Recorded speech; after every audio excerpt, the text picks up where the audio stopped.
Hi. Do you mind if we have a conversation outside? You can sit there and we can have a talk. I'm not going outside. It's freezing. We'll give you guys a moment. Okay. It's like you can sit there. Can I sit here? Sure, and I'll sit there. I don't want to sit next to you. All right. Victoria, I'm sorry that I hurt your feelings. And Thank you. We can sit here. I accept your apology, but I think that we have very different realities of what occurred. You feel this way, and I acknowledge that you feel this way. And regardless of what happened... But if it didn't happen, why are you apologizing? Matt had mentioned that you think that I'm toxic and manipulative. I do think you are those things. I don't want to continue fighting. I'm not trying to fight either, but I think that we can... We're like oil and vinegar. But I think that we can come to an understanding. I really do believe that we can if we try. I don't care to, Marilyn. I did not say those things. I need a break. You're too much for me. We're like Crisco and Pam. It's oil and water. What did she say? Oil and vinegar? Well, yeah, actually, water and vinegar, they go together. There's a new villain in reality TV, and her name is Victoria. And those sleeves. She is one of the women vying for Matt's heart, and she can't be sent home soon enough.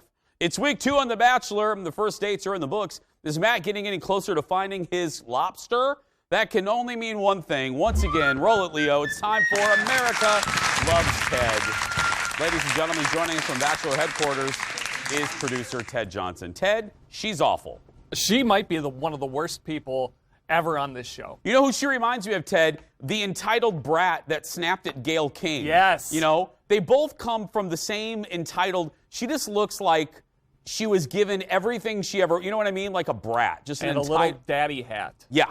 And Ted, don't ever put a clip in the show with sleeves like that again. Yeah. What was that? That was part of it. And we have more of it, Leo.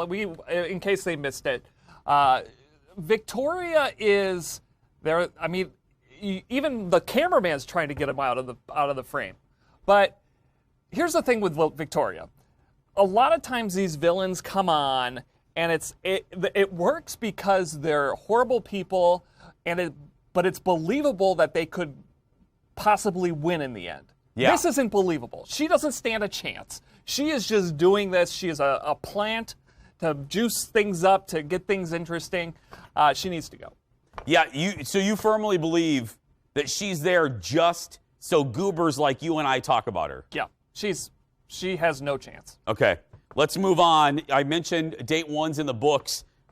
Bree, let's start with her, not the cheese, the woman. So she was the first one out of the limo last week. She was in my top 4. So they did this date where they rode ATVs. Oh my goodness! Obviously he crashed it. So. Okay, are they wearing helmets, Ted? I can't see. They are? Okay. Yes, and then they snuggled after they crashed. But anyways, they had another good dinner date where they're talking about their families, getting pretty deep. I can see Bree going pretty far here. Still? Yeah. I think they share a lot of similarities, and I think she could be down the road. Well, if you can survive an ATV rollover and hug afterwards, yeah, that's love, my friend. Yeah. Date 2, the group date, and I rumor has it that you had a problem with this. Yeah. So the group date is another wedding date. Let's get all the ladies dressed up in their wedding gowns and, pretend to be, this is what we would look like if we got married. Ugh. I mean, come on.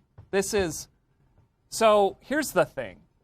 I'm watching this date and I'm like, I've seen this before.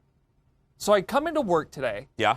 And I summon the research team here. Okay. So I get, the Jason Show research team. Ted, look at that animation. We spent a lot of money for that animation. The award-winning Jason Show research team. Yeah. And I go through old seasons of The Bachelor. Okay.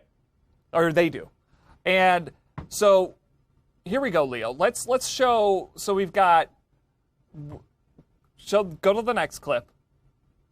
It's happening. There we go. There we go. So here, last season of The Bachelorette, not even a year ago, Tayshia and Zach, they do this exact same date. Let's get dressed up and pretend like we're married. Then we go to Becca's season. Oh, let's get dressed up and pretend like we're gonna get married. Lame. Then we go to Ben Higgins season. No! Hey, we're in Vegas. Let's pretend to get married. Becca Tilley right there. Now, we're not done yet. This one probably took the cake. This next one. So we've got Ben Flanick, remember that fake wine guy, Courtney Robertson. Hey, they actually almost got married right here, which was pretty awkward. So, yeah, why don't we try some different dates? Can I ask you, did Victoria's dress have big sleeves on it? No. Okay. But she did kind of weasel her way in and beg for a kiss. Okay, we have, Jeff's telling me about 30 seconds. Date 3 with Sarah, quickly. Sarah, look out. Look out, Sarah. She jumps her way into a front-runner status. So here she's telling him about her dad who has ALS. Pretty heartfelt moment. And she could go far. She could go far. I don't think she's going to win it. I think she could be Bachelorette material. Who went home? Well, and here we go.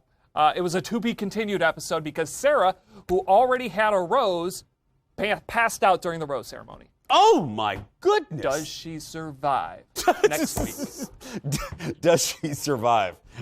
I think we're not laughing at that, but kind of. We would have reported that already. We would have reported that. Ted, thank you, buddy. Thank you. Ted Johnsen from Bachelor Headquarters. Still ahead, a big anniversary to talk about. What iconic TV show is celebrating 50 years when we come back? Back in a moment. She survived. I just found out.